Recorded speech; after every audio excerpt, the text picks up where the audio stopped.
अबे मैं वो हूँ जिसने सिकंदर आजम का मुर्गा चुराया था। चमगादड़ मुझे सलाम करने आते हैं। मैं अच्छी तरह जानता हूँ कि तूने अपने दादा का नुत्फा है, चला है वहां से मक्खियां मार।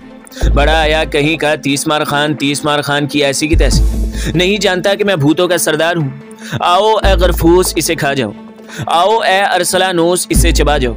चुड़ैलों की हराफा नानी अशकलोनिया कहाँ है? देखो मैं नाच रहा हूँ, मैं तेरा भतीजा हूँ, आजा प्यारी।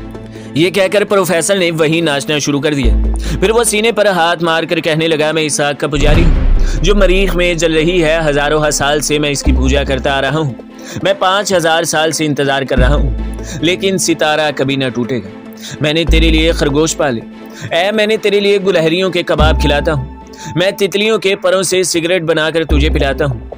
प्यारे इब्लीस तू कहाँ है? मैं तुझे अपना कान काट कर खिला दूँ। वो और न जाने क्या क्या बिड़बिड़ाता उछलता कूदता हुआ पुरानी कोठी के बाग में गायब हो गया। मरीज के कमरे का मंजर हद दर्जा मुतासिर कुन था। नर्स और डॉक्टर सब सफेद कपड़ों में मलबूस आहिस्ता आहिस्ता इधर उधर जा रहे थे। ऑपरेशन टेबल जो सिविल अस्पताल से खास एहतमाम के साथ यहाँ लाई गई थी, कमरे के दरमियान में पड़ी। मरीज को इस पर लिटाया जा चुका था। कमरे में बहुत ज्यादा ताकत वाले बल्ब रोशन कर दिए गए थे। सलाइचों में गर्मो सर्द पानी रखा था। इसी के करीब एक दूसरी मेज पर अजीबो गरीब किस्म के ऑपरेशन के औजार और रबड़ के दस्ताने पड़े हुए थे।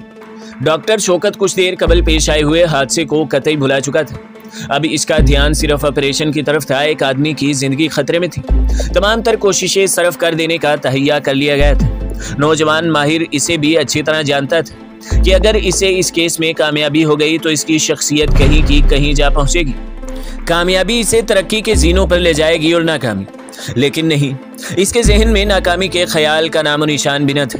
वो एक मुशाक माहिर फन की तरह मुतमईन नजर आ रहा था। डॉक्टर तौसीफ भी कमरे में मौजूद था, लेकिन इसकी हैसियत एक तमाशाई जैसी थी। वो देख रहा था और हैरान था कि ये नौजवान लड़का किस तरह सुकून और इत्मीनान के साथ अपनी तैयारियों में मसरूफ है।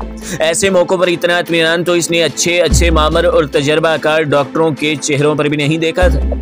वो दिल ही दिल में इसकी तारीफें कर रहा था। बाहर बरामदे में नवाब साहब की बहन और नजमा बैठी थी।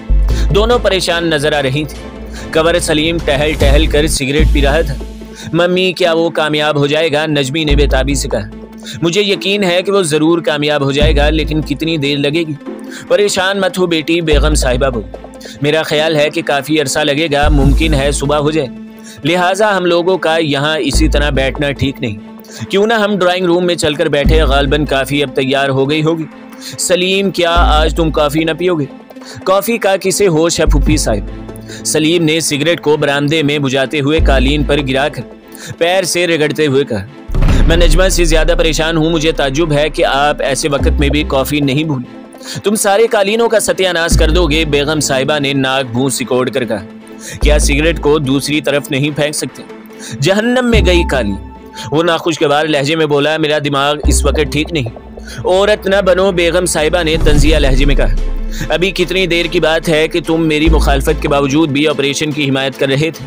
अपनी हालत को संभालो। तुम्हें तो हम लोगों को दिलासा देना चाहिए। मैं कोशिश करता हूँ कि खुद को संभालूं, लेकिन ये मुमकिन नहीं। मुझे कर्नल तिवारी के अल्फाज याद आ रहे हैं जिसने कहा था कि बचने की उम्मीद नहीं। आखिर अहमक लड़का किस उम्मीद पर ऑपरेशन कर रहा है? मेरा मतलब ये है कि वो खतरे को जल्द से जल्द करीब लाने की कोशिश कर रहा है। तो दोस्तों, अगली किस्त देखने के लिए हमारे चैनल को सब्सक्राइब करें, वीडियो को लाइक करें और बेल के आइकन को भी दबा दें, ताकि हर जो आने वाली वीडियो है वो आपको सबसे पहले मिलती रहे।